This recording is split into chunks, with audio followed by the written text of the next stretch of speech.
Baik rekan-rekan semua yang kami hormati Bapak Menko, rekan-rekan mungkin tadi kita sudah mengikuti acara pelantikan Bapak Hadi Cahyanto sebagai Menko Polhukam yang definitif. Dan dengan adanya pelantikan tersebut, maka tugas saya selaku PLT pelaksana tugas Menko Polhukam yang sudah saya jalani selama lebih kurang 19 hari semenjak Kepres keluar tanggal 2 Februari, itu berarti saya sudah menyelesaikan tugas tersebut dan menyerahkan kepada Menko Polhukam Bapak Hadi Cahyanto yang definitif. Dan selama 19 hari saya menjabat karena pejabat yang lama yaitu Prof. Dr. Mahfud MD mengundurkan diri, dan kemudian Bapak Presiden menunjuk saya sebagai PLT Menko Polhukam. Saya memang memahami masukan dari teman-teman di Polhukam. Ada selain hal yang rutin, tugas-tugas rutin mengkoordinasikan bidang politik, hukum, dan masalah-masalah keamanan di Indonesia, juga ada beberapa yang menjadi pekerjaan rumah yang belum tuntas, ya, di antaranya mengenai masalah BLBI, adanya Satgas BLBI, kemudian juga ada masalah penyelesaian kasus-kasus HAM, ya, dugaan pelanggaran HAM, terutama melalui mekanisme non-jusisi. Kemudian ada beberapa hal yang lain yang disampaikan oleh internal para deputi dan staf ahli. Bahkan ada juga masukan detail-detail dari permasalahan-permasalahan ditangani oleh para deputi, kemudian staf ahli dan yang lain-lain. Itu semua sudah tercatat. Tapi pada saat kami mengawali tugas tanggal 3 Februari, saya sudah menyampaikan semua energi kita fokus saja pada satu yang kita atensi, yaitu membantu untuk para penyelenggara pemilu dan pengawas pemilu untuk mengamankan dan sekaligus melancarkan yang jalannya pemilu. Dalam arti tidak mengambil alih, tapi kita memonitor dan kalau ada bantuan kita akan siap untuk memberikan bantuan melalui semua kementerian lembaga yang ada di bawah koordinasi Kemenko Polhukam. Dan banyak yang kita lakukan untuk membantu. Di antaranya kita di sini ada desk yang terdiri dari seluruh kementerian lembaga, desk monitoring pemilu. Dan kemudian yang kedua ada tim yang dibentuk, ada 5 tim untuk memonitor dan membantu panitia pemilihan di luar negeri PPLN. Ya, ada 196 negara, tapi kita fokus ke beberapa negara penting seperti Malaysia, Singapura, Taiwan, ya, kemudian Hong Kong dan Saudi Arabia, juga Australia. Dan kemudian ada 18 tim dari gabungan, ya, sekali lagi gabungan, bukan hanya di kantor ini saja, gabungan dari semua kementerian lembaga untuk memonitor pelaksanaan pemilu di semua wilayah di Indonesia, dan sifatnya hanya monitor dan memberikan bantuan kalau seandainya diminta oleh penyelenggara. Di antaranya misalnya ada bencana banjir di Demak, kemudian secepatnya saya menghubungi PJ Gubernur Jawa Tengah untuk turun segera membantu KPU maupun yang korban terdampak. Kemudian juga kepada TNI Polri dan BPNPB, Badan Nasional Penanggulangan Bencana, yang segera bergerak ke Demak. Jadi membantu masalah banjirnya sendiri yang terdampak, dan juga membantu untuk KPU mempersiapkan langkah-langkah lanjutan. Di antaranya sudah diputuskan adanya penundaan, ya. Kalau nggak salah lebih kurang terdampak 25.000 lebih pemilih di sana. Kemudian Tolikara juga terjadi longsor, jalannya putus.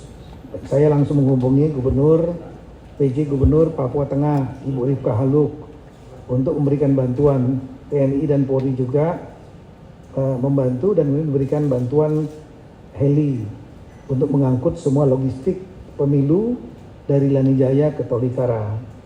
Kemudian juga ada problema masalah keamanan di daerah pegunungan di Intan Jaya misalnya. Kemudian juga ada konflik lokal seperti di Puncak Jaya, di Intan Jaya dan juga di Paniai yang membuat pemilunya menjadi tertunda di beberapa wilayah tersebut. Nah, ini yang kita berikan dukungan juga termasuk ke daerah-daerah yang pulau yang berombak ya, besar, dibantu oleh teman-teman dari TNI AL. Kemudian logistik di daerah pedalaman juga dibantu dari Pemda, TNI dan Polri. Inilah yang bisa kita lakukan untuk melancarkan jalannya pemilu 14 Februari. Dan alhamdulillah pemilu berjalan relatif aman, lancar ya. Dan kemudian ya inilah salah the biggest one day election in the world ya. Adalah pemilu terbesar satu hari seluruh dunia. Saya sudah pernah menyampaikan bahwa tidak mudah memobilisasi masyarakat 200 juta lebih pemilih ya, dalam satu hari, hampir 8 juta penyelenggara pemilu sampai dengan tingkat TPS ad hoc, dan kemudian hampir 800.000 pengawas pemilu, belum lagi pengamanannya Polri dan TNI serta anggota Linmas, Satpol PP, itu juga tidak mudah. Oleh karena itu secara umum berjalan baik, aman, lancar. Kalau ada kekurangan di sana sini seperti tadi karena banjir, longsor, bencana alam ya, adanya konflik lokal, ada surat suara yang kemudian cacat misalnya, ataupun juga yang menjadi keluhan, ya, kita ada mekanisme penyelesaian, ada yang diselesaikan oleh KPU dan Bawaslu, tapi ada juga yang mungkin dilaporkan.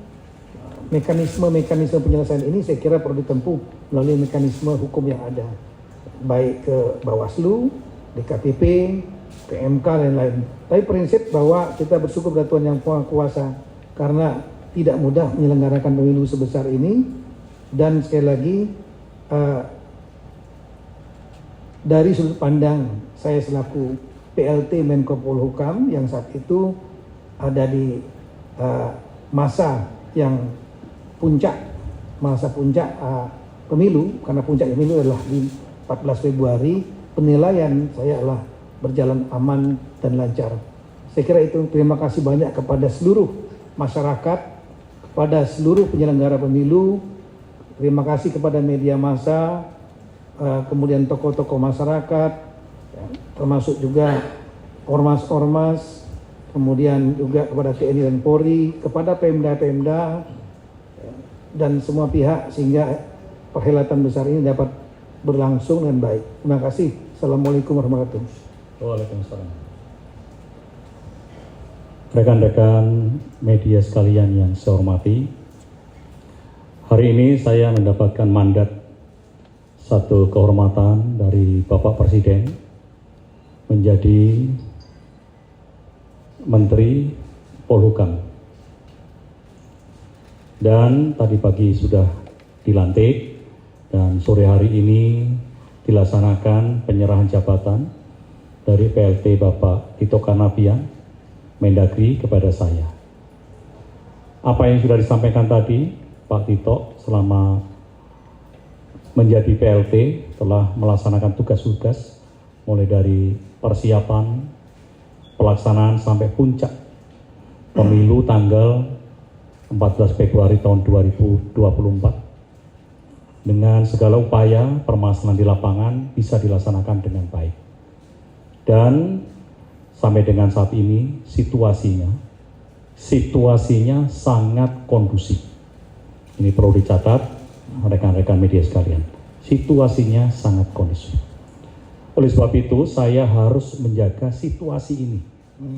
Situasi yang sangat kondusif ini dengan berpegang teguh pada prinsip-prinsip adalah menjaga persatuan dan kesatuan antar anak bangsa.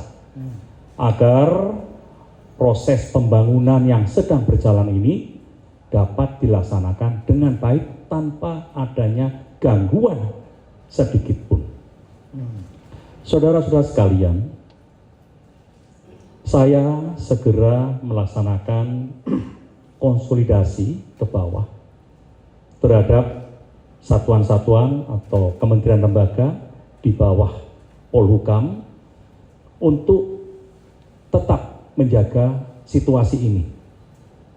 Tentunya ini adalah tugas kita bersama seluruh anak bangsa.